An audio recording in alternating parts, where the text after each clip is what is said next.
अस्सलाम वालेकुम and very good morning. जागो लाहौर में आप सबको खुश आमदीद कहते हैं जनाब। मैं हूँ आपकी होस्ट मुनीबा आसिफ। इस उम्मीद और इस दुआ के साथ हमेशा की तरह कि आप लोग जहाँ कहीं भी होंगे ठीक ठाक होंगे, खैरियत से होंगे, अपना ख्याल रख रहे होंगे, लेकिन अपने साथ साथ दूसरों का भी ख्याल रखना बेहद लाजमी है। और वैसे भी आज सुबह सवेरे ही मौसम काफ़ी खुशगवार हो चुका है, काफ़ी कहूँगी बहुत ज़्यादा अच्छा हो चुका है जनाब, क्योंकि बारिश इस वक्त भी बाहर बरस रही है और बादल खूब जम के बरस रहे हैं, जिसकी वजह से जो है ना मौसम काफ़ी हद तक अच्छा रिकॉर्ड किया जा रहा है। तो कोशिश तो हमारी यही है कि जनाब वीकेंड है और वीकेंड पे आप लोगों को ज़्यादा तकलीफ़ नहीं देना चाहती और ना ही ज़्यादा इस तरह के इश्यूज़ पर बात करना चाहती हूँ कि आप लोग भी टेंस्ड हो जाए, बिकॉज़ पूरा हफ्ता ही हम लोग इस तरह के इश्यूज़ को हाईलाइट कर रहे होते हैं, उनके बारे में बातें कर रहे होते हैं, उनका सल्यूशन निकालने की कोशिश कर रहे होते हैं जो हमारे इर्द गिर्द होते भी हैं और उनके ऊपर बात भी नहीं होती है।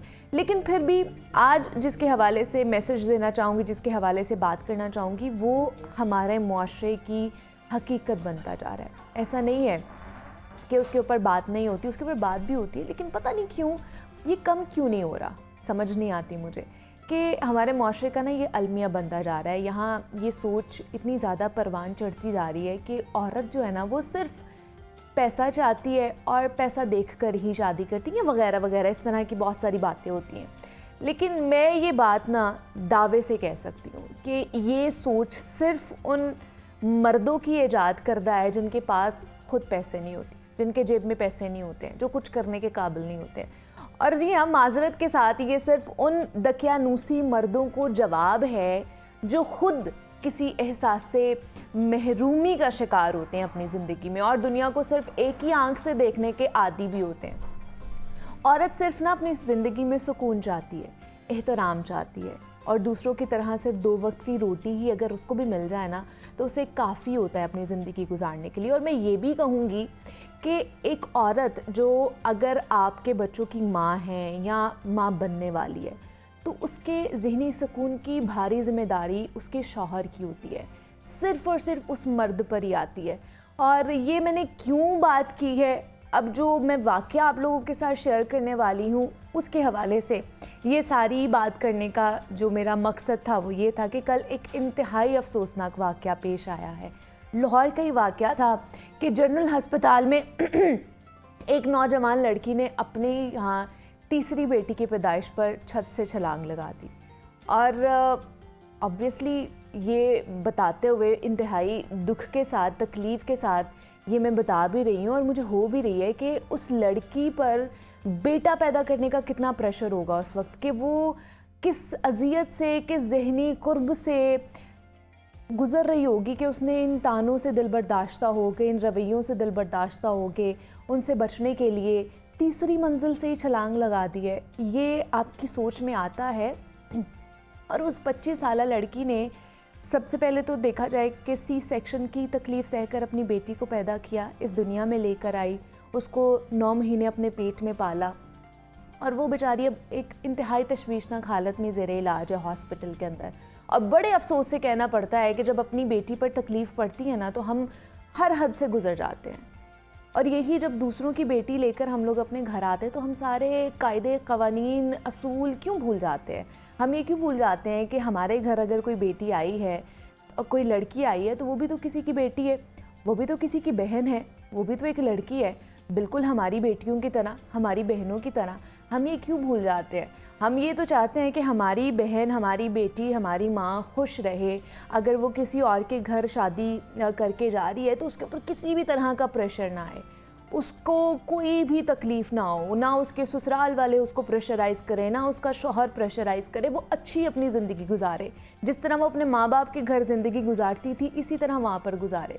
लेकिन हम ये क्यों भूल जाते हैं कि जब हम एक लड़की को अपने घर लेकर आ रहे हैं, जो अपने पूरा घर बार, अपनी फैमिली, अपनी हर चीज़ पीछे छोड़ के आ रही है सिर्फ आपके लिए, सिर्फ अपने शौहर के साथ ज़िंदगी गुजारने के लिए, एक नई जर्नी स्टार्ट करने के लिए, तो हम ये क्यों भूल जाते हैं कि वो भी किसी की बहन है, वो भी किसी की बेटी है, उसके भी जज्बात हैं।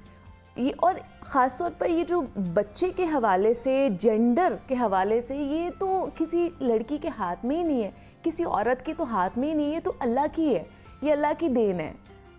तो हम ये क्यों भूल जाते हैं कि हम इन चीज़ों में, इन प्रोसेस में किसी इंसान को कसूरवार नहीं ठहरा सकते, और ख़ास तौर पर औरत को तो कसूरवार नहीं ठहरा सकते। वो अपनी मर्ज़ी से तो नहीं बच्ची पैदा कर रही, वो अपनी मर्ज़ी से तो नहीं बेटा पैदा कर रही, लेकिन हम ये सब कुछ भूल जाते हैं। हम कहते हैं हमारी बेटियों के साथ तो सब कुछ अच्छा हो, वो अच्छी ज़िंदगी भी गुजारे, लेकिन जैसे ही किसी और की बेटी को हम अपने घर लेकर आएंगे तो फिर हम वो सारे असूल, वो सारे कायदे कवानीन भूल जाएंगे कि नहीं जनाब, ये तो हमारे घर आई है तो बस ठीक है, इसको तो बस फिर वैसे ही रखें जैसे कोई घर में मुलाजिम रखते हैं। और लिटरली मुझे कहते हुए भी शर्मिंदगी महसूस हो रही है। इस तरह की कई फैमिलीज़ मैंने देखी भी हैं कि वो अपने बेटों के लिए बहुएं लेकर आती हैं, लेकिन उनको बहुओं को तरह नहीं रखती हैं, उन्हें मुलाजमों की तरह ट्रीट किया जाता है कि हम लोग मुलाजम घर पे लेकर आएँ। तो ये माइंडसेट से हमें निकलने की अशद ज़रूरत है। और औलाद आपकी माशाल्लाह सेहतमंद अगर औलाद है, खा वो बेटी है खा वो बेटा है, आजकल तो जनाब बेटियां भी बेटों से बढ़कर हैं। बेटियां ज़्यादा मेरे ख्याल से आजकल और हर दौर में ही माँ बाप का ज़्यादा सहारा बनती हैं, हेल्पिंग हैंड बनती हैं। उनको जब वो अधेड़ उम्र में पहुँचते हैं, बुजुर्गी में पहुँचते हैं, उन्हें ज़्यादा संभालती हैं। तो आपका बच्चा, वो चाहे बच्ची हो, वो चाहे बेटा हो, वो सेहतमंद होना चाहिए। आप उनसे पूछें औलाद का गम, जिनके घर औलाद नहीं है, जो बे औलाद लोग हैं, उनसे पूछें कि वो क्या चाहते हैं। वो चाहते हैं वो बेटी भी हो जाए तो हमारे लिए इससे खुशी से बढ़कर कोई बात नहीं है। हमारी औलाद तो है ना, वो सेहतमंद औलाद होनी चाहिए।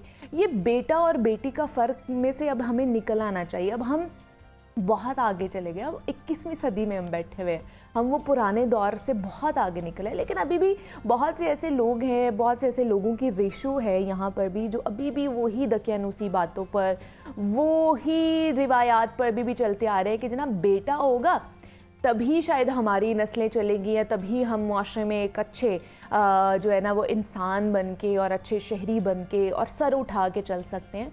नहीं, बेटियाँ भी आपका नाम रोशन करती हैं, बेटियां भी आपको प्राउड फील कराती हैं। आप उनकी सुने तो, आप उनके साथ बैठे तो।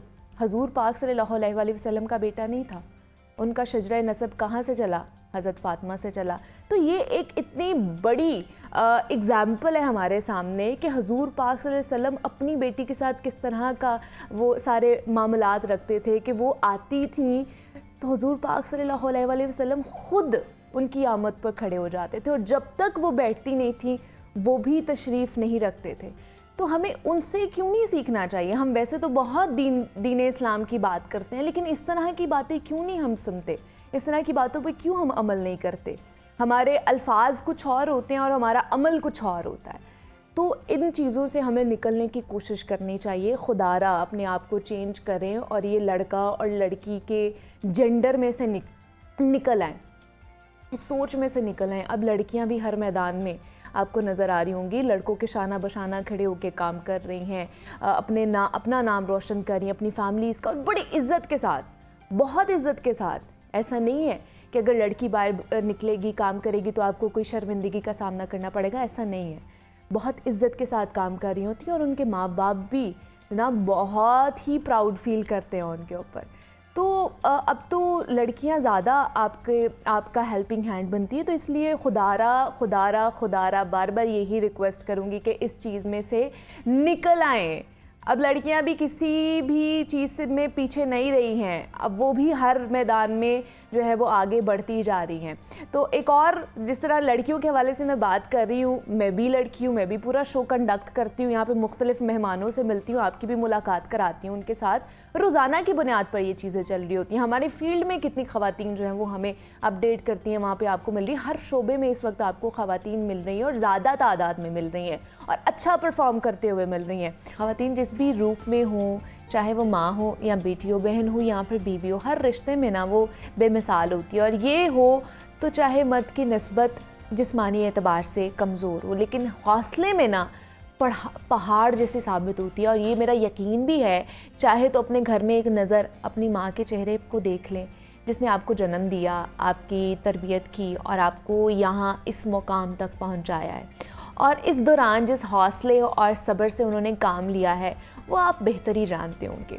और ख़वातीन की ज़ात से बहुत सारे चैलेंजेस जो है ना वो जुड़े होते हैं, उनकी सेहत से मुतालिक बहुत सारे ऐसे इश्यूज़ होते हैं जिन पर एक वक्त में मेरे ख्याल से बात करना कभी इंतहाई मायूब समझा जाता था, कि जिसके बारे में बिल्कुल भी बात नहीं की जाती थी, और जिसके बायस उनकी जो सेहत है ना उसमें पेचीदगियाँ बहुत ज़्यादा सामने आती हैं और वो जो ख़तरनाक बीमारियों का बायस भी बन जाती थी। और आज क्योंकि जदीद दौर में हम मौजूद हैं और ख़वातीन के मुख्तलिफ़ मसाइल पर खुल कर हम बात कर सकते हैं, जो कि ख़वातीन के लिए एक अवेयरनेस साबित होती है, और हम ख़वातीन के मुख्तलिफ़ मसाइल और उनकी सेहत से जुड़े इशूज़ को गाहे बगाहे अपने शो का हिस्सा भी मैं बनाती रहती हूँ। और इसीलिए आज भी हमने एक ऐसे ही इशू पर बात करनी है, उसको हाईलाइट करना है, एक अहम मसले को अपने शो में। और इस मौजू का इंतखाब इसलिए किया है ताकि लोगों तक और ख़ासतौर पर ख़वातीन में और जो यंग लड़कियां हैं उनमें इसका जो मसला बढ़ता जा रहा है उसको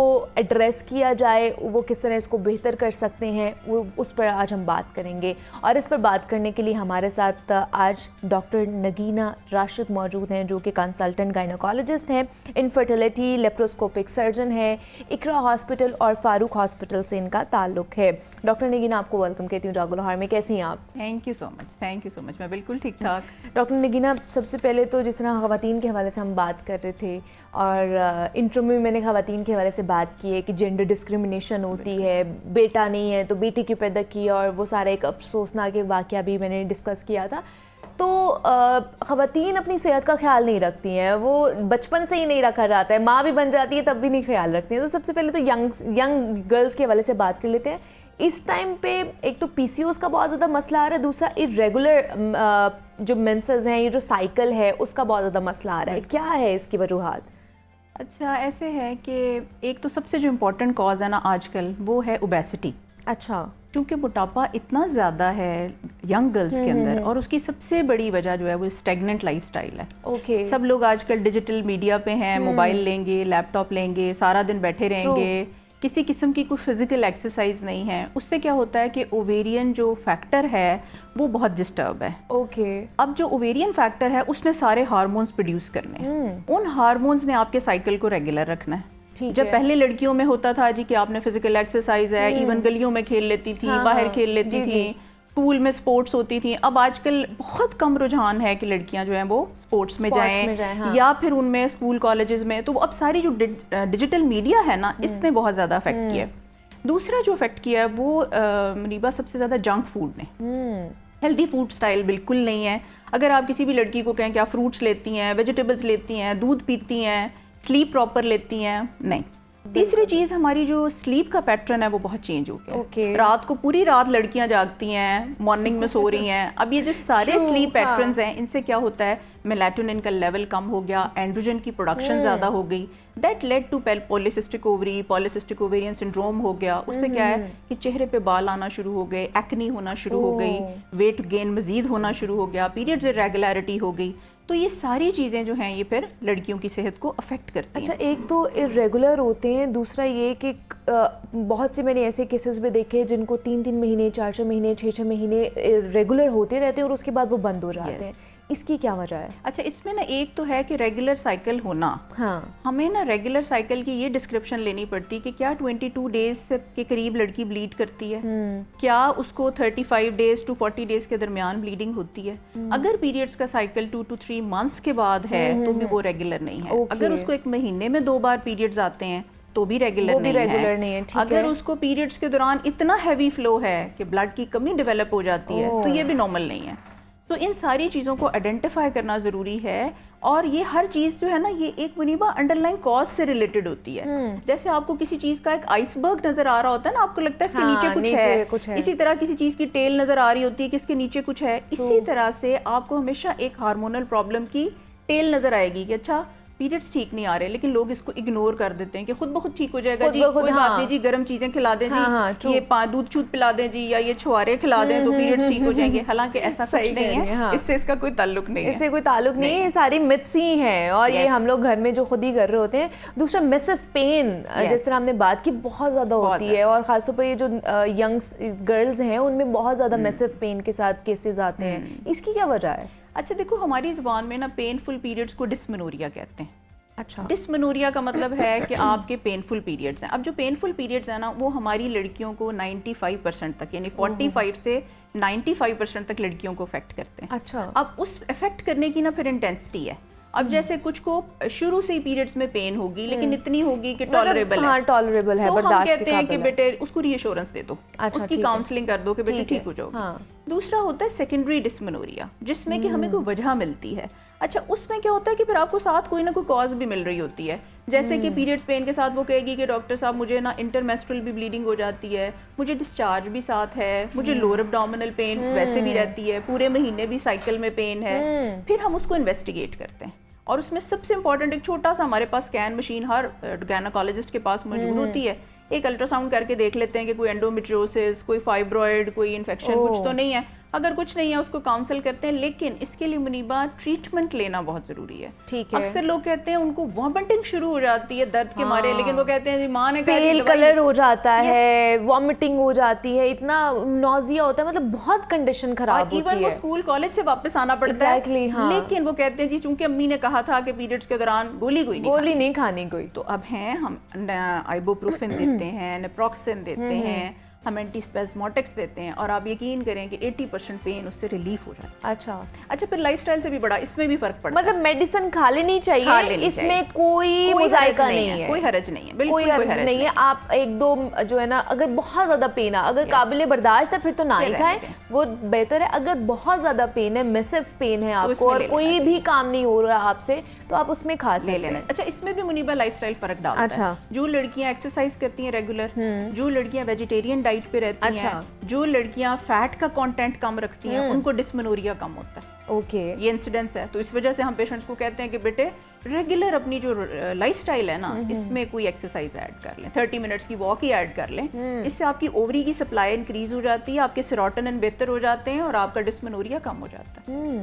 अच्छा, दूसरा ये कि वो जो साइकिल है पीरियड्स का, वो कितना होना चाहिए? मतलब बहुत सी लड़कियां 3 दिन का, 4 दिन का, 5 दिन का, 6 दिन का, 7 दिन का, मतलब पूरा भी होता है, तो ये कितना नॉर्मल है? कितना साइकिल होगा तो इट्स नॉर्मल? बिल्कुल। अच्छा, ये भी ना लोगों का एक मिथ है। लोग ये समझते हैं कि जो पीरियड्स हैं अगर वो खुल के हों और कुछ 7 दिन ब्लीडिंग हो तो ये नॉर्मल पैटर्न है, और अगर 1 डे पीरियड्स हो रहे हैं तो ये नॉर्मल नहीं है। ऐसा नहीं है। अच्छा, अगर आपको 1 डे ब्लीडिंग होती है तो भी ये नॉर्मल है, अगर आपको 7 डेज तक ब्लीडिंग है तो भी ये नॉर्मल है। ओके। और उसकी जो अमाउंट है ना, वो हम जरूर क्वांटिफाई करते हैं कि नंबर ऑफ पैड्स कितने हैं, हैवी ब्लीडिंग तो नहीं है। 80 ml हम एवरेज लॉस एक्सपेक्ट करते हैं। अच्छा। अगर 80 ml से, अब पेशेंट को कैसे पता चलेगा कि 80 ml है? तो हम उसको पूछते हैं कि बेटे कोई एक्स्ट्रा प्रोटेक्शन तो नहीं यूज करनी पड़ती, कोई क्लॉट्स तो नहीं आते, कहीं फ्लडिंग तो नहीं है, Okay. कहीं जाते हुए आपको प्रॉब्लम तो नहीं होता? तो फिर उससे हमें आइडिया हो जाता है कि हैवी लॉस नहीं है। दूसरा ये है कि उस पेशेंट को हम ये ज़रूर आइडेंटिफाई करते हैं कि उस पेशेंट में कोई कोमॉर्बिड साथ फैक्टर ना हो। जैसे कि आजकल सबसे इम्पॉर्टेंट मुनीबा थायराइड डिजीज़ है, और वो थायराइड डिजीज़ पीरियड्स को अफेक्ट करती है। ओके। अब जब थायराइड का पेशेंट होगा, चाहे आप उसको जितनी मर्जी मेडिसिन दे दें, जब तक थायराइड ट्रीट नहीं करेंगे उसके पीरियड्स ठीक नहीं होंगे। सो हम कहते हैं कि जब भी पेशेंट आता है, उसका अनीमिया, ब्लड की कमी, उसका थायराइड, वो ज़रूर एवेलुएट करें, और एक अल्ट्रासाउंड। अगर ये 3 चीज़ें आपको ठीक मिलती हैं, फिर रिएश्योरेंस करके उसको ट्रीटमेंट देते हैं। और दूसरा जो अमाउंट ऑफ साइकिल है ना, उसको क्वांटिफाई ये ना करें कि 1 डे है या 7 डेज है। क्योंकि परेशान हो जाते हैं यहाँ पे कि अच्छा इतने कम वो डेज हैं, तो कोई ना कोई तो प्रॉब्लम होगी। फिर ये नहीं है, ये नॉर्मल है। ठीक है, ये नॉर्मल है। वो चाहे 1 दिन हो, 2 दिन हो, या 7 दिन हो, इट्स नॉर्मल। बिल्कुल ये नॉर्मल है। तो इसकी तशखीस किस तरह की जा सकती है फिर? अच्छा, इसका वही मैंने आपको बताया कि सिंपल हल है। सबसे पहले हम जैसे ही पेशेंट एंटर होता है ना, हमें सबसे पहले उसकी शक्ल से लग जाता है कि ये पीला है। पेल हो जाए, मतलब इतनी अजीब सी वाइटिश हो जाते हैं, पेल बिल्कुल वाइटिश हो जाते हैं, ऐसे अंदर खून ही नहीं है उनके अंदर। अच्छा, दूसरा ये है कि जैसे ही वो एंटर होगी, अगर तो उसमें पॉलिसिस्टिक ओवरी है, आपको उसके चेहरे पे बाल नजर आ जाएंगे, आपको एक्नी नजर आ जाएगी। अगर रेगुलर साइकिल का पेशेंट है ना, जी जी, और ये हैवी मेंस्ट्रुअल फ्लो का पेशेंट है, जब भी वो एंटर होता है 3-4 चीजों से आपको वैसे ही पता चल जाता है। वो मुंह से नहीं भी बोलता, आपको पता चल जाता है। फिर आप उसका गला देखते हैं, आपको थायराइड की कोई नोडुलैरिटी नजर आ जाती है। फिर जैसे ही आप उसका एब्डोमिनल एग्जामिनेशन करते हैं, आप देखते हैं कि आपको कोई एब्डोमिनल मैस तो नहीं मिल रहा। फिर उसके बाद आप जाते हैं उसके पेल्विक अल्ट्रासाउंड। ओके। अल्ट्रासाउंड पे आप देखते हैं कि पॉलिसिस्टिक ओवरी है, वो अल्ट्रासाउंड पे ही आपको मिल जाती है। अच्छा, उसमें भी बड़ा अच्छा डायग्नोस्टिक क्राइटेरिया ये होता है कि आपकी एक ओवरी आपको नजर आई उस ओवरी के इर्द गिर्द छोटे छोटे छोटे छोटे 8 to 9 फॉलिकल्स होने चाहिए और उसका जो साइज है वो 10 mm से कम होना चाहिए। अच्छा। और उसका स्ट्रोमल थिकनेस जो हम वाइटनेस कहते हैं ना ओवरी की, वो बहुत ज्यादा हो जाती है, साइज बढ़ जाता है। इससे हमें आइडिया हो जाता है कि इस बच्ची को पॉलीसिस्टिक ओवरी है। अल्ट्रासाउंड पे भी डायग्नोज हो गई, चेहरे पे बाल मिल गए, एक्नी मिल गई, इर्रेगुलर साइकिल मिल गया, आपने ओबेसिटी मिल गई, मोटी पेशेंट है, आप देखेंगे वेट 100 kg है, आपने फौरन उसको डायग्नोज कर लिया कि पॉलीसिस्टिक ओवरी है। फिर उसको बड़ी आसानी से ट्रीट किया जा सकता है। ओके। सबसे पहले आप उसका जो है, अगर फर्ज किया हम पहली बात पॉलीसिस्टिक की करते हैं, फिर हम बात उसकी मेनोरेजिया की करेंगे। अब देखें कि अगर पॉलीसिस्टिक ओवरी है, आपने सिंपल उसको सबसे पहले लाइफस्टाइल मॉडिफिकेशन पर डाल देना। सही, ठीक कि है। बेटे सबसे पहले junk minus, Fiji drinks minus, starchy foods minus, सब कुछ इसको माइनस करें। नंबर 2 एक्सरसाइज ऐड कर लें।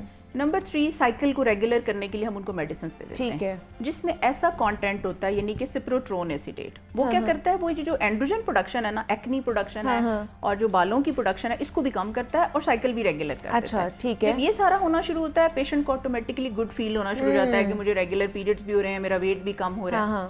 अच्छा, फिर इन पेशेंट्स में चूंकि इंसुलिन रेजिस्टेंस भी डेवलप हुई होती है, तो हम थोड़ा सा मेटफॉर्मिन भी साथ स्टार्ट कराते हैं। उस पर भी लोग पूछते हैं कि डॉक्टर साहब शुगर की दवाई क्यों दे दी है, तो हम उन्हें ये बताते हैं कि ये इंसुलिन रेजिस्टेंस को कम करेगी और जो आपका एब्डोमिनल फैट है इसको भी कम करेगी। ओके। तो उसके लिए वो भी साथ हम हेल्पफुल दे देते हैं। तो जो पेशेंट को हम बुलाते हैं 3 मंथ्स के बाद, तो मुनीबा अल्हम्दुलिल्लाह पेशेंट ठीक हो जाते हैं। अच्छा, लेकिन अगर इनको ना ट्रीट करें ना, फिर प्रॉब्लम ये होता है कि लड़कियों की जैसी शादी होती है, उनको इनफर्टिलिटी शुरू हो जाती है, कंसीव करने में प्रॉब्लम, फिर माएँ भाग भाग के आती है, फिर मायर होती है, फिर वो कहती है कि हाँ ये प्रॉब्लम थी जो हमें पहले ही डायग्नोज करा लेनी चाहिए थी। अच्छा, ये भी एक मिथ है, लोग कहते हैं जी अनमैरिड बच्ची को डॉक्टर के ना लेके जाएं। अच्छा, ये भी पहले था एक, जब मैं शुरू में प्रैक्टिस करती थी तो लोग कहते थे डॉक्टर साहब मैं पहले इसलिए नहीं लेके आई क्योंकि ना हमारे यहाँ अनमैरिड बच्चियों को डॉक्टर के नहीं लेके जाते। अच्छा, अब ये थोड़ा सा चेंज हो गया, अब माओं को जैसे लगता है अब लोग लेके आते हैं, बच्चियों को ट्रीट भी कराते हैं, अवेयरनेस होना शुरू हो गई है। ये बहुत अच्छी बात है कि अब माओं तक ये रसाई जो है ना हो गई है कि भाई ये बहुत इंपॉर्टेंट चीज है जिसको छुपा के नहीं रखना है, जिसको एटलीस्ट डॉक्टर के साथ तो डिस्कस आप कर ही सकते हैं ना जाके कि ये आगे जाके कोई बड़ा जो बीमारी का बाइस ना बन जाए, ये ज़्यादा इंपॉर्टेंट। अच्छा, दूसरा ये भी मैंने देखा है कि बहुत से लोग पे ज़्यादा उनको ब्लीडिंग होती है या पेन होती है तो यूट्रस निकलवाने का भी एक सिलसिला शुरू हो जाता है, तो वो फिर कौन से स्टेज पे आता है और क्या यूट्रस निकलवाना ज़रूरी है? ठीक।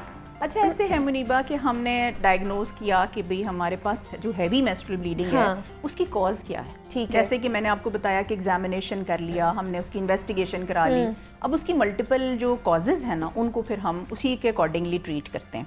पहला ट्रीटमेंट आता है मेडिकल का, ओके, जिसमें हम ड्यूरिंग पीरियड्स उनको मेडिसिन दे देते हैं 7 डेज 5 डेज के लिए। ट्रानेक्सामिक एसिड दे दिया, मेफेनामिक दे दिया, 80% तक ब्लड लॉस को कम कर देते हैं, एक ट्रीटमेंट। दूसरा ट्रीटमेंट हार्मोनल दे दिया, ओके, जैसे कि उनको एक हमारे पास ड्रग आती है नॉरेथिस्टोन 15 मिलीग्राम के करीब शुरू करा देते हैं, वो जब हम उसको 3 मंथ्स देते हैं ब्लीडिंग कम हो जाती है। तीसरा जो स्टेप आता है वो हमारे पास पहले नहीं रखवाते थे लेकिन अब है, वो है मायरीना के नाम से। अच्छा, ये है कॉइल टाइप की चीज होती है जो कि प्रोजेस्टेरोन रिलीज करती है। अच्छा, इसको कहते हैं LNGIUS यानी लीवोनॉर्जेस्ट्रल इंट्रायूट्राइन सिस्टम।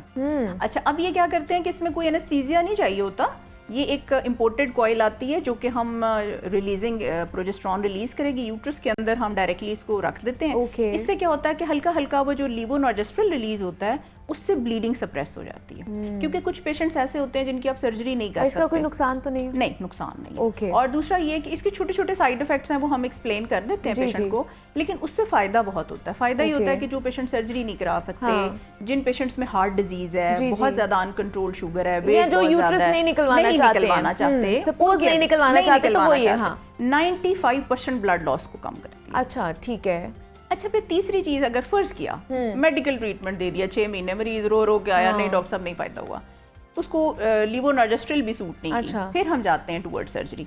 जैसे कि एडिनोमायोसिस है, उसमें यूट्रस बहुत बड़ा हो जाता है, उसके अंदर पेनफुल पीरियड्स होते हैं, हैवी पीरियड्स होते हैं, फाइब्रॉइड्स हैं, मल्टीपल टाइप्स ऑफ फाइब्रॉइड्स हैं, उनमें हैवी ब्लीडिंग है, फिर उनके अंदर हम सर्जरी प्लान करते हैं और सर्जरी जो है ना वो फिर उनमें ना फैमिली कंप्लीट होती है, वो कहते हैं डॉक्टर साहब सर्जरी हमारे लिए बेहतरीन है, आप हमारे सर्जरी यूट्रस निकाल दें। अच्छा, फिर उसमें भी जरूरी नहीं है कि आप उसकी जो है वो ओपन सर्जरी प्लान करें। अब हम लेप्रोस्कोपिक सर्जरी की तरफ जाते हैं, मतलब एडवांसमेंट आ चुकी है हमारे पास कि हम वो पहले जैसे पहले जमाने में की जाती थी सर्जरी वैसे नहीं। उसमें क्या करते हैं कि एक पोर्ट डालते हैं हम अम्बिलिकस नाफ के जरिए, ठीक है, 2 साइड्स पर डालते हैं, कट कोई नहीं आता, और यूट्रस जो है वो आप निकाल के उसको उसी के थ्रू हम निकाल लेते हैं।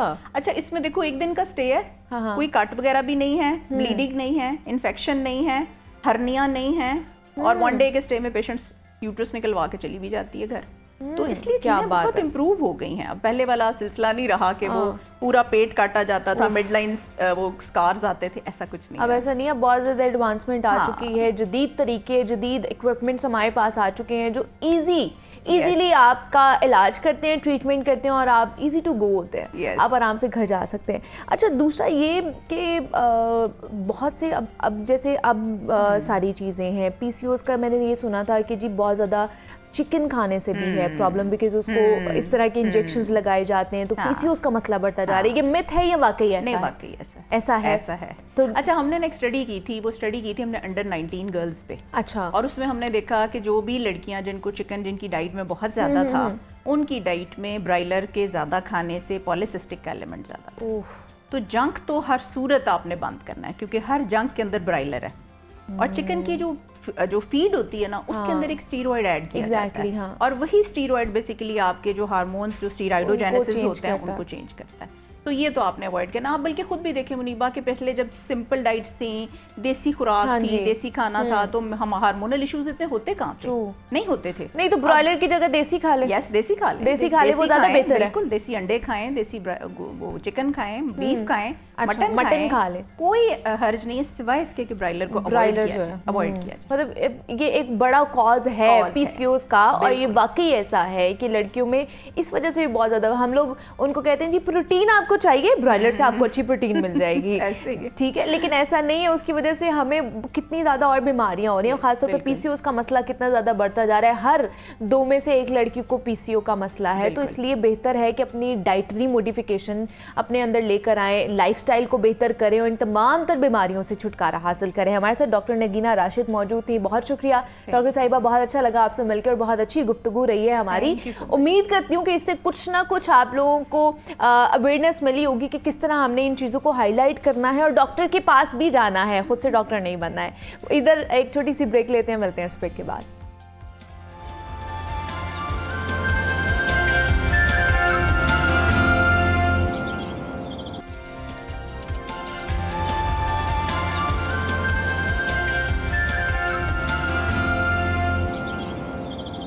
और अब कुछ करियर काउंसलिंग के हवाले से बात कर लेते हैं, क्योंकि ये एक सीरीज़ हमने शुरू कर रखी है और इसमें पहले हमने आपको सीवी बनाना सिखाया था कि किस तरह सीवी आपने बनानी है, उसमें क्या क्या चीज़ें मौजूद होनी चाहिए। फिर इंटरव्यू के हवाले से हमने आपको बताया कि इंटरव्यू देने जब आपने जाना है तो क्या क्या चीज़ें मद्देनज़र आपने रखनी है। अब अगर सपोज़ आप हायर हो जाते हैं और आपकी नौकरी लग जाती है, तो मेरे ख्याल से किसी भी नई जगह पर ना एडजस्ट करना थोड़ा सा मुश्किल होता है और काफ़ी टाइम लगता है। नई जगह पर जॉब, ये एक आम रूटीन है कि आपके ऊपर बहुत ज़्यादा प्रेशर होता है उस वक्त, वो चाहे लड़की हो या फिर लड़का हो। उसके लिए ना अपनी जॉब के लिए जो पहले 3 महीने होते हैं ना, 90 डेज़ ना, वो बहुत ज़्यादा मुश्किल होते हैं, और जिसमें उसको वक्त की पाबंदी करनी होती है, काम करने की जो उसकी स्पीड है उसमें तेज़ी लेकर आनी होती है, और ऑफिस में वक्त पर हाज़िरी देना होती है। इसके कंडक्ट को समझने के लिए इंतहाई अहम होता है।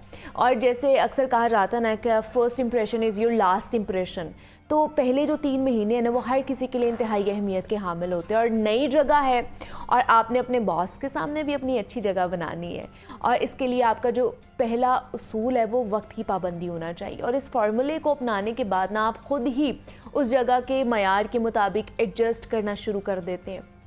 और बहुत से लोग जॉब की स्टार्टिंग में ही ना वक्त की पाबंदी का ख्याल नहीं रखते हैं, वक्त पे ऑफिस नहीं आते हैं, काम अच्छे तरीके से नहीं करते हैं, और जिसकी वजह से उन्हें मुख्तलिफ इश्यूज़ का सामना भी करना पड़ता है। वो मसाइल कौन कौन से हैं, आज हम इस पर बात करने वाले हैं कि आप जब नौकरी पे जाते हैं, आपकी नौकरी लग जाती है, तो फिर आपका किस तरह का बिहेवियर होना चाहिए। आपके जो 90 दिन है, जो 3 महीने का वक्त आपको दिया जाता है, वो कितना इम्पॉर्टेंट होता है और उसमें क्या क्या करना चाहिए। इस पर बात करने के लिए एज यूजुअल हमारे साथ साथ अहमद फवाद साहब मौजूद हैं जो कि कॉर्पोरेट ट्रेनर हैं। फवाद साहब, आपको वेलकम कहती जागो लाहौर में, कैसे हैं आप? Thank you so very much. बिल्कुल ठीक, और मौसम बहुत अच्छा है, बहुत अच्छा है। अच्छा हो गया। तो आज हमने टॉपिक भी उसी वाले से रखा है कि लोगों को अच्छी अच्छी बातें बताई जाएं। तो सबसे पहले तो मुझे बताइए कि कोई नौकरी करने के पहले जो 90 दिन है, जिस तरह मैंने बात भी की है, क्यों इतना ज़रूरी है? जो 3 महीने बोला जाता है, 90 दिन बोला, क्यों इतने ज़रूरी होते हैं? जी, सबसे पहले तो Muniba, I will congratulate you on this कि आपने पहले सीवी बनवाया, उसके बाद इंटरव्यू करवाने के बाद जॉब दिलाई है, नौकरी भी दिलवा दी है। Now we are into this. तो ये फर्स्ट टाइम कहीं पे हम लाइव कहीं पे शेयर कर रहे हैं। अच्छा, इसमें फर्स्ट 90 डेज बहुत ज़्यादा अहम इसलिए हैं कि जो आपने फर्स्ट इंप्रेशन इंटरव्यू के दौरान बनाना था वो चंद मिनट में बनाया वो था, बना दिए, ठीक तो ये वो है जो कि जैसे आपने शुरू में कहा ना, first impression is the last impression. This is now lasting impression. ये देर तक कायम रहेगा, इसलिए आपको एम्पल टाइम देती है कंपनी। आप देखें तो जो प्रोबेशन पीरियड होता है यूजुअली वो 90 डेज का होता है। कुछ कंपनीज 60 भी करती हैं, कुछ 120 तक भी लेके जाते हैं, लेकिन 90 डेज यूजुअली एक प्रैक्टिस है जो फॉलो की जाती है। दैट इज़ वाई हम उस पर फोकस करते हैं। तो ये इस कदर ज़्यादा अहम है कि इसमें आपका प्रोफेशनलिज्म देखा जाता है। आप चूँकि हम 2 तरह की जॉब्स की बात करते हैं जब स्विच कर रहे हैं, या तो आप बिल्कुल एक न्यू ग्रेड हैं, आपने ग्रेजुएशन किया, आप पास करके आप पहली जॉब पे हैं, या आप प्रोफेशनल हैं, पिछली किसी कंपनी से आए हैं। तो दोनों सूरतों में देखा जाता है कि क्या आप कल्चर फिट है, अच्छा, यहाँ पर हमारी कंपनी में आके एडजस्ट कर भी सकते हैं या नहीं। आप टेलीकॉम से आ रहे हैं और बैंकिंग सेक्टर में जा रहे हैं तो एडजस्टमेंट इश्यूज आपको आएंगे। ट्रू। आप स्टूडेंट है जहाँ पर आपने असाइनमेंट्स ग्रुप के साथ मिलकर बना ली, तो हो सकता है आप लीडर हो तो शायद उसको कुछ हेल्प करे। लेकिन अगर मेरे जैसा शख्स है जिसमें आपने लीड किया और मैंने साथ एक ऐसे पार्टनर के तौर पर काम किया जिसने बहुत मेहनत नहीं की, तो फिर I will be exposed now. So that's the time जहाँ पर मुझे प्रूव करना है कि I am not wrong selection, मैं गलती नहीं हूँ किसी की, या मैं किसी सिफारिश से नहीं आया हूँ। तो इसलिए मुझे उस सारे मतलब ये मेक और ब्रेक पीरियड हो सकता है। इट इज हो सकता नहीं है, ये है ब्रेक, ये है, ठीक है। और जिसकी सबसे बड़ी एग्जांपल ये है कि जब भी आप कॉन्ट्रैक्ट साइन करते हैं और गौर से अगर पढ़ें तो लिखा होता है कि 90 डेज में आपको बगैर कुछ पूछे बताए हुए घर भेजा जा सकता है। बाकी जगहों पे जब आप कंफर्म हो जाते हैं फिर आपको रीजनिंग देनी होती है, जस्टिफिकेशन होती है, वगैरह वगैरह। आपको भी एक जब रिजाइन करते हैं टाइम देना होता है कंपनी को 1 महीने का। इसमें किसी भी वक्त आप गुड बाय किए जा सकते हैं। सो इसलिए आपको बहुत ज़्यादा केयरफुल रहना है। अच्छा, तो लेकिन इतना मुश्किल क्यों है फवाद साहब? हम तो बड़ा इसको नॉर्मल लेते हैं कि प्रोबेशन पीरियड पे हैं 3 महीने के, तो इट्स ओके, इसको नॉर्मल तरीके से लेते हैं, सबके साथ हंसी मजाक करते हैं, एंजॉय करते हैं और आराम से काम करेंगे। हाँ, ये बड़ा अच्छा आपका सवाल है। असल में अर्ली डेज इसलिए अहम होते हैं कि वो आपका इंप्रेशन आपकी इमीडिएट बॉस पर ही नहीं, आपकी टीम डिपार्टमेंट जो है उसके साथ एसोसिएटेड डिपार्टमेंट्स। लेट्स से अगर आप HR में काम कर रहे हैं तो आप 10-12 लोगों के साथ उस डिपार्टमेंट में काम कर रहे हैं, आप अपने बॉस के साथ काम कर रहे हैं, इनडायरेक्टली आप उसके बॉस को रिपोर्ट कर रहे हैं। इसके अलावा आप अपने टीम के अलावा दूसरे टीम्स के साथ, आप सेल्स के साथ कनेक्टेड हैं, IT के साथ कनेक्टेड हैं, तो आप इन सब के साथ डायरेक्टली इनडायरेक्टली रिपोर्टिंग में हैं या बात कर रहे हैं मुख्तलिफ इवेंट्स पे। तो आपको इन सब में रहना आना होगा। सो what I suggest is, number 1 सबसे पहली और कीमती बात आपने जो की, टाइम की पाबंदी करें। मैं थोड़ा सा इसमें ऐड करूंगा कि 10 मिनट पहले कर लें। अपना वक्त से पहले पहुंचे। अभी आज जैसे आपने आते पूछा भी था कि टाइम कैसा हो, तो 9:30 बजे हमारा प्लान था सेशन वगैरह, तो आई वॉज हेयर एट 9 क्योंकि मुझे पता था कि रास्ते में ये मसाइल होंगे। लाइव को मैं डिले नहीं कर सकता। ये जरूर हो सकता है कि वहां पर अगर सेटअप डिफरेंट है तो so it is not my job and it is not even my first job.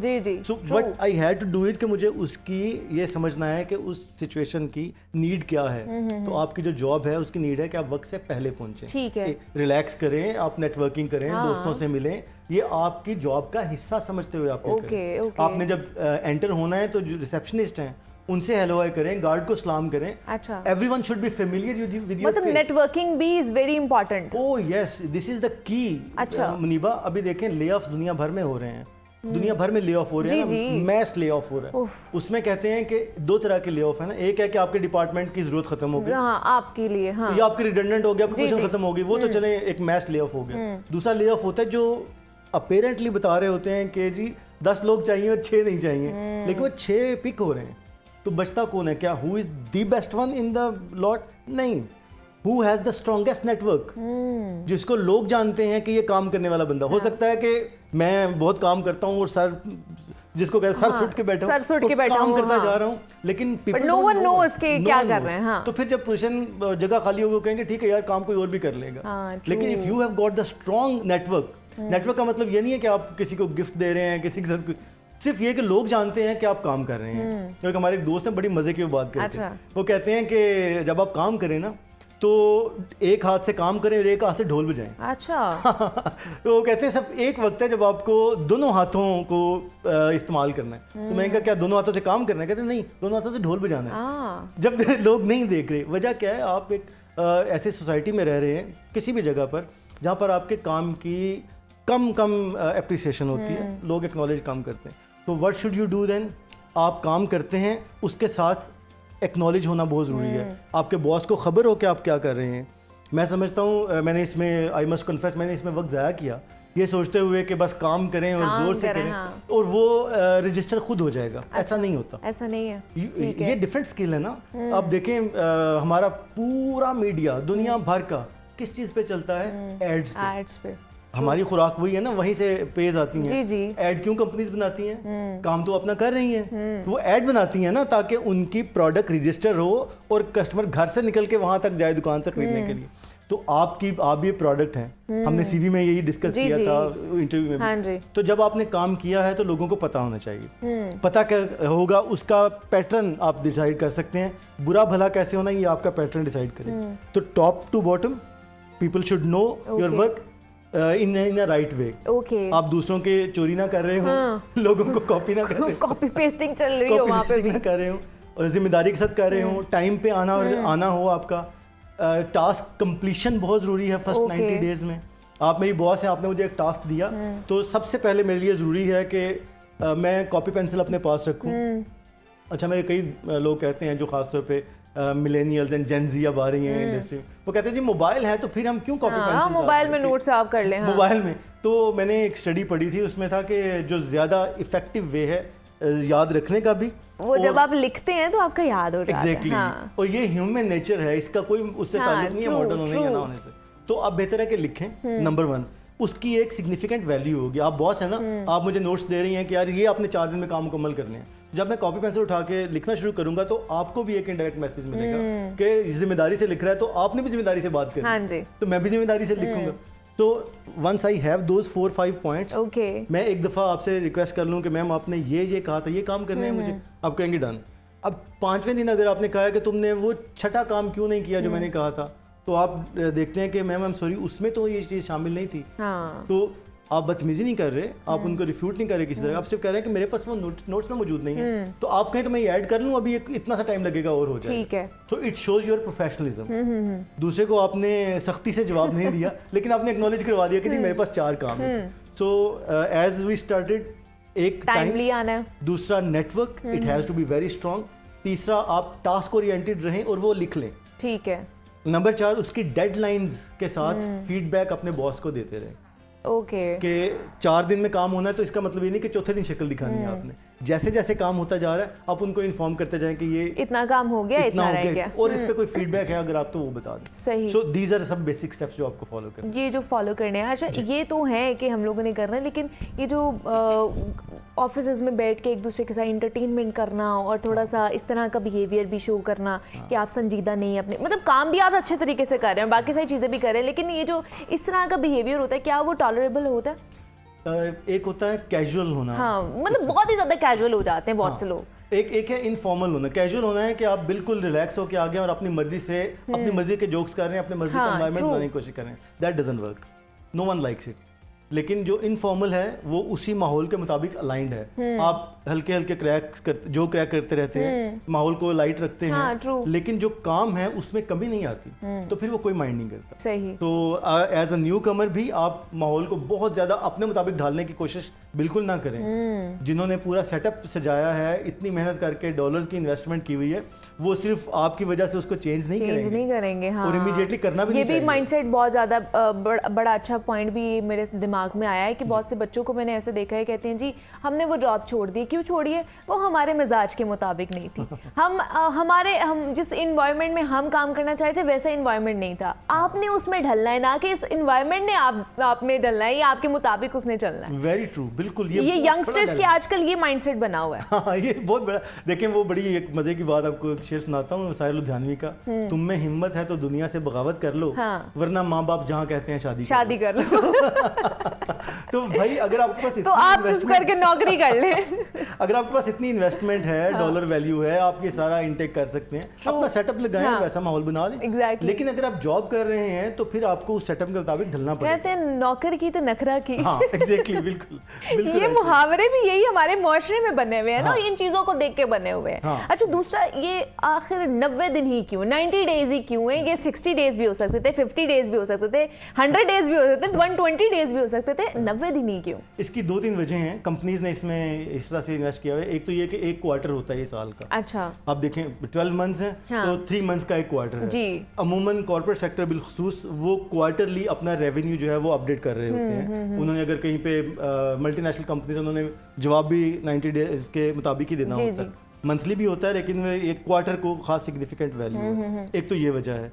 दूसरा ये है कि आपका उनके पास पूरा पैटर्न आ जाता है। अच्छा मोस्टली कंपनीज में जब आपको गुड बाय करना होता है तो 3 महीने का टाइम दिया जाता है कि इसमें परफॉर्मेंस अगर खराब है तो 3 महीने, हर महीने इनके परफॉर्मेंस देखें, उसका एक ग्राफ बनेगा। अच्छा। कि ये इंप्रूव कर रहे हैं या नहीं कर रहे, या अगर डिवाइड नीचे की तरफ जा रहा है, डाउनवर्ड ट्रेंड है, तो वो क्या चल रहा है उसका। तो उसकी वजह से ही रखा जाता है कि कम से कम एम्प्लॉय को आके कंपनी में सेटल होने में, हर एक का सेटल होने का टाइम डिफरेंट होता है। कुछ लोग फौरन होते हैं, कुछ दे टेक टाइम यार, 1-1.5 महीना लगता हाँ जी। है उठने अपने वो शेल शेल से में बाहर निकलने का। हाँ। तो इसलिए 90 डेज का रखा होता है कि ताकि आप रिलैक्स हो के आपके पास कोई बहाना ना हो कि मैं तो आया भी नहीं, तो पता भी नहीं चला और मुझे निकाल दिया, 1 महीने में तो पता ही नहीं चला, मैंने तो देखा ही नहीं है काम कैसे होता है। तो 3 months is ample time.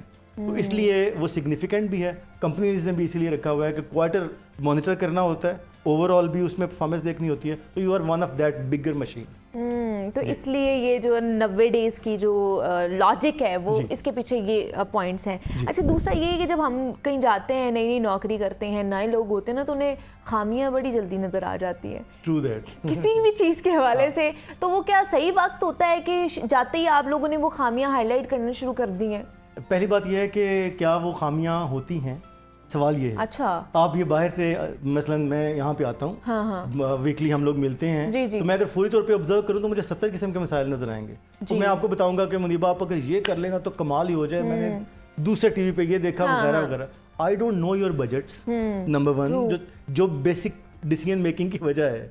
I don't know your resources, कि आप किस तरह से ये सारा कुछ अरेंज करते हैं, किस तरह आपने ये सेटअप सारा चलाया हुआ। हो सकता है जो सेटअप आप रन कर रहे हैं उसमें बहुत ज़्यादा एनर्जी आपकी लग रही हो, इन्वेस्टमेंट लग रही हो, तो मेरा तो कुछ स्टेक पे नहीं है। मैं बाहर से आके हवा में बगैर मांगे हुए मशवरा एक दे रहा हूँ, तो उसका कुछ नहीं हो सकता। तो what should I do is as a newcomer, अच्छा। मुझे कमियां खराबियां नजर आती हैं। अच्छा। तो सबसे पहले ये देखें कि आपका एनवायरनमेंट आपके इन सजेशंस को एक्सेप्ट करने वाला है या नहीं। मोस्टली हमारे एक जगह मुझे याद है कॉर्पोरेट सेक्टर में जहाँ पे मैंने काम किया, वहाँ पर हम न्यू आयर्स को खास तौर पे बुला के पूछते थे कि जो आपको प्रॉब्लम नजर आ रहे हैं बताएं।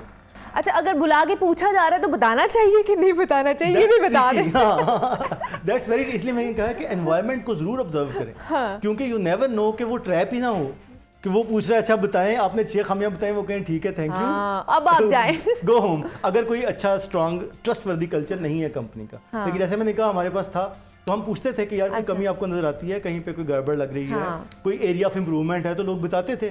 तो हम उसको कोशिश करते थे कि अगर उन्होंने 4 चीजें बताई हैं तो एक्नॉलेज करते हुए 1-2 को ठीक करने की कोशिश करें। अच्छा। या फिर एक और ट्रिक ये होता था जिसको मुझे अब रिवील करना चाहिए, वो ये था कि हम उनको उसमें से 2 का लीड उसको बना देते थे कि ये 4 आपने चीजें हाईलाइट की हैं, 2 आप ठीक करें। अच्छा। और इसको ठीक करें, नेशन अपनी पूरी डिपार्टमेंट वाइज इंप्लीमेंट करके दिखाएं। तो उसमें हमें अंदाजा हो जाता था कि विलिंगनेस कितनी है, काम करने का पोटेंशियल भी है या नहीं है, सिर्फ श्योर है या कि वाकई ये प्रॉब्लम है। तो अगर वो कर लेता था तो उसको हम अवार्ड भी दे देते थे कि यार you are done a great job, छोटा सा अवार्ड दे दें। और अगर नहीं करता तो एटलीस्ट उसकी तरबियत हो जाती थी कि यार आप पहले समंदर में उतर के तो देखें कि गहराई कितनी है, ब्रेस के बाहर खड़े हो के आप शोर मचाएं कि गड़बड़ है। तो कंक्लूसिवली सेइंग, अच्छा, आपको बिल्कुल नजर आती हैं प्रॉब्लम्स, लेकिन पहला अपने आप से सवाल करें कि क्या ये प्रॉब्लम्स हैं भी या नहीं। दूसरा, जिसको आप मशवरा दे रहे हैं वो इस मोड में भी है या नहीं, उस कंपनी में कल्चर भी है वो या लेना चाह भी रहा है आपसे मशवरा, ये नहीं लेना चाह रहा। मुफ्त के मशवरे तो वैसे भी हम बहुत देते हैं ना। हाँ, और मुझसे मशवरे ही नहीं देने चाहिए। सबसे ज्यादा खतरनाक वही होते हैं, क्योंकि आप वो मशवरे दे दे के फिर आप में एक, देखिए मुनीबा नेचुरल सी बात है, मैं एक मशवरा दे रहा हूँ, हाँ, कुछ भी सोच के, हालांकि वो फर्ज करें वो गलत भी है, मैंने 4 गलत मशवरे दिए तो मेरा अपना माइंडसेट ये बनेगा कि यार ये सुनते ही नहीं, और आपका ये होगा कि ये फजूल बातें करते फजूल रहते बातें हैं तो नेचुरली मुझे फिर अपने आप को होल्ड करना चाहिए कि यार जब वो मशवरा मांगे, अच्छा रिसेप्टिव भी वो तब ही हैं मशवरा एक्सेप्ट करने के पूछने में भी तब एग्जैक्टली हैं। हाँ तो मैं तब मशवरा दूं और वो अच्छा फुल बेक्ड मशवरा होना चाहिए। मतलब कोई उसमें ऑथेंटिसिटी भी तो हमें नजर आए ना कि वो मशवरा है भी है कि नहीं है, ये सिर्फ ऐसी हवाओं में जो है ना वो तीर चलाई जा रहे हैं। 97% हाँ जो पुराने एम्प्लॉयज भी हैं ना 97% मशवरे बॉसेस डिस्कार्ड कर देते हैं 97 क्योंकि हाफ बेक्ड होते हैं। ओह आपने ना रेवेन्यू जेन में रखा Exactly, होता है ना हाँ। उसका इम्पैक्ट जेन में रखा होता है ना बस वो boss का वन साइड mindset- स्टोरी देख रहे होते हैं ना। हाँ एग्जैक्टली अब मैं यहाँ पे कहूँ जी हाँ ये जब एंट्रेंस है यहाँ पे आप खूबसूरत से अगर फवारे लगवा रहे तो बड़ा अच्छा इम्पैक्ट होगा, मशवरा तो शायद बहुत अच्छा हो, ये डुएबल भी है या नहीं जी तो ये देखना जरूरी है। तो इम्पैक्ट कितना गहरा है और उसका जो ओनर है जो इन्वेस्ट कर रहा है उसको ये पैसे लगाने का कोई फायदा है या सिर्फ ब्यूटी ही करनी है, हाँ तो ये देखना बहुत जरूरी है। ठीक है। अच्छा दूसरा ये तो कि मशवरों को होल्ड करना है, लेकिन बहुत से ऐसे लोग हैं जब वो या स्ट्रक्चर्ड अंदाज में या लेना। स्ट्रक्चर्ड अंदाज में हम लोगों ने उसको लेकर चलना है। लेकिन जो लोग ये अपने माइंडसेट में बना के बैठे होते हैं कि अच्छा जब तक 90 डेज चल रहे हैं तब तक हमने कुछ नहीं करना, हम लोग बस सुनेंगे और सारा कुछ करेंगे, लेकिन जो हमारे आइडियाज़ हैं उनको हमने होल्ड करके रखना है और जब हम सीनियर पोस्ट पे जाएंगे तब हमने वो आइडियाज़ देने ताकि हमारा इम्पैक्ट अच्छा जाए कि वाह जी वाह अब तो ये सीनियर बंदा बन गया, अब इसके आइडियाज़ भी बड़े अच्छे हैं। तो क्या वाकई हमें सीनियर बनने तक वो आइडियाज़ होल्ड करके रखने चाहिए? That's a very very tricky question. ये वैसा ही है, मशरे वाला ही लेवल आ जाता है इसका। असल में इसमें ये है कि बिगर पिक्चर अगर आपको मालूम हो जाती है, बिगर पिक्चर हासिल करने के 2-3 तरीके होते हैं।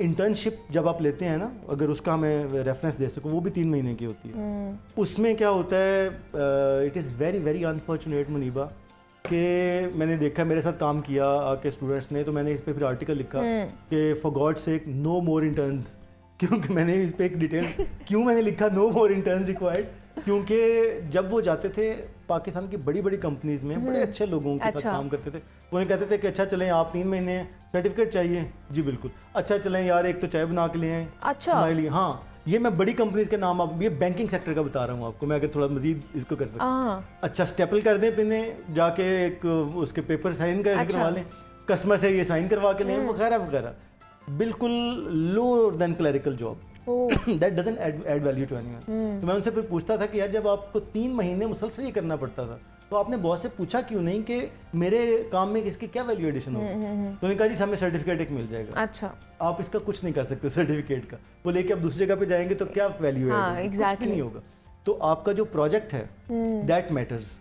यहाँ पर भी जैसे आपने कहा कि क्या हमें आइडियाज होल्ड करना चाहिए, सबसे पहले आप अपने बॉस के साथ फर्स्ट 90 डेज में अलाइन होकर उनसे स्ट्रक्चर्ड अंदाज से अपने जेडीज पूछें, जो कि जब जॉब आपकी आती है तो वो लिखा होता है उस पर, उस जेडी के मुताबिक फिर उसको इंटरप्रेट करना होता है ना, अपने लाइव परफॉर्म करके दिखाना है, वो करना है। उसमें फिर काम के दौरान आपको एरियाज ऑफ इम्प्रूवमेंट नजर आएंगे, उनको फिर सजेस्टिव अंदाज में या पूछने के अंदाज में आप कहते हैं कि मुझे लगता है कि यहाँ पे ये कोई मसाइल आ रहे हैं तो इसका कोई रेमेडी ऑलरेडी मौजूद है या हम वो सजेस्ट करें, तो फिर वो इस मोड में आएंगे कि आपको बता सके। लेकिन अगर आप बादशाह बन के बताएंगे जी मैं आया चुके तो मैं ये बता रहा हूँ सर ये करेंगे तो ठीक होगा वरना नहीं होगा, इट विल नेवर वर्क। तो फिर वो नहीं वर्क करेगा। You don't need to hold those ideas, लेकिन put yourself in the situation। लेकिन वो स्ट्रक्चर्ड होने चाहिए ना, ऐसे ही नहीं आपने जनाब वो आइडियाज़ भी या मशवरे भी दे देने हैं, स्ट्रक्चर्ड होने चाहिए, उसके ऊपर थोड़ी सी मेहनत करें, थोड़ा सा रिसर्च वर्क करें कि अच्छा इसको मैं किस अंदाज में जो है वो दे सकता हूँ, तो वो ज़्यादा अप्रोप्रिएट होते हैं।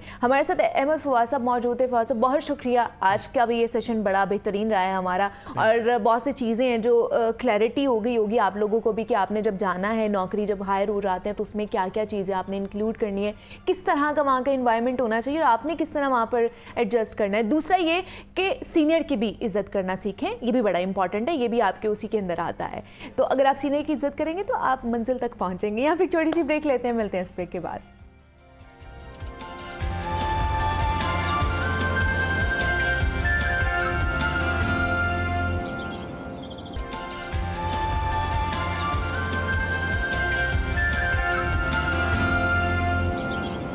वेलकम बैक टू जागो लाहौर। जनाब, अब कुछ एजुकेशनल सेक्टर्स के हवाले से बात कर लेते हैं और हमारा जो एजुकेशनल निज़ाम है, ख़ास तौर पर इंफ्रास्ट्रक्चर है, वो किसी से ढका छुपा नहीं है और उसमें अभी भी बहुत ज़्यादा तब्दीलियाँ लेकर आना ज़रूरी समझा जाता है, जिसको इग्नोर किया जाता है, जिसके हवाले से इक़दाम नहीं उठाए जा रहे। लेकिन फिर भी यहाँ पर ऐसे लोग मौजूद हैं, ऐसे सिस्टम्स मौजूद हैं जो कि फिर भी हमारे बच्चों के बारे में, उनके फ्यूचर के बारे में सोचते हैं। तो इससे पहले भी हमने आपसे उनकी मुलाकात कराई थी। नूर यूनिवर्सिटी के हवाले से आपको हमने बताया था कि वो कितना अच्छा काम कर रहे हैं, कितने अच्छे इक़दाम उठा रहे हैं, इनिशिएटिव्स ले रहे हैं उन लोगों के लिए, ख़ास तौर पर जो मेडिकल के शोबे में जाना चाहते हैं, मेडिकल के शोबे से मुंसलिक होना चाहते हैं। क्योंकि पहले हमने MD कैट के हवाले से बात की थी, बिकॉज MD कैट का एग्ज़ाम होने वाला था। अब क्योंकि MD कैट का एग्ज़ाम हो चुका है, रिज़ल्ट आ चुका है, अब उन बच्चों ने आगे दाखिला लेना है यूनिवर्सिटी में। अब बहुत से बच्चे जो हैं वो कामयाब भी हो चुके हैं MD कैट में और बहुत खुश भी हैं कि अब हम MBBS करेंगे।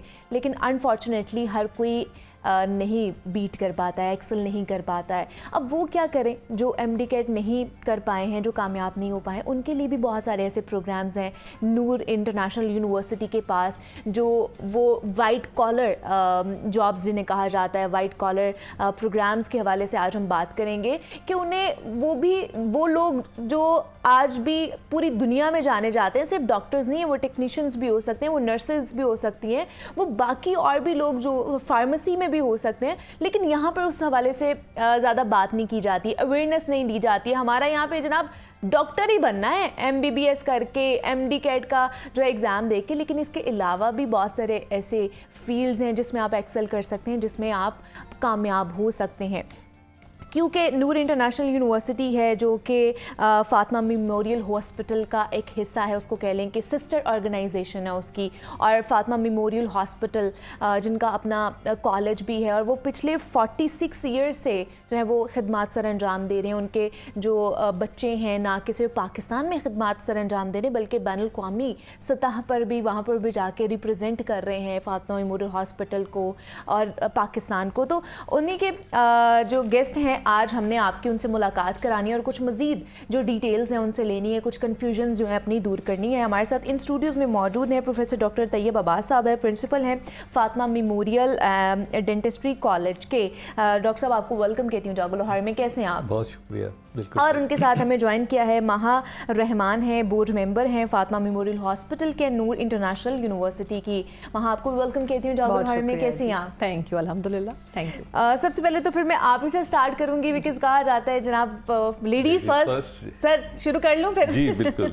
वहाँ सबसे पहले नूर इंटरनेशनल यूनिवर्सिटी के हवाले से, बिकॉज MD कैट हो चुका है और बच्चों के दाखिले अब जाने हैं और बहुत से बच्चे खुश भी हैं लेकिन बहुत से बच्चे मायूस भी हैं कि हम MD कैट में नहीं कामयाब हो पाए हैं। तो उनके लिए मजीद क्या क्या प्रोग्राम्स हैं नूर इंटरनेशनल यूनिवर्सिटी के पास? Thank you Muniba and thank you for giving us the opportunity. आज आपने हमें दोबारा शो पे मदऊ किया।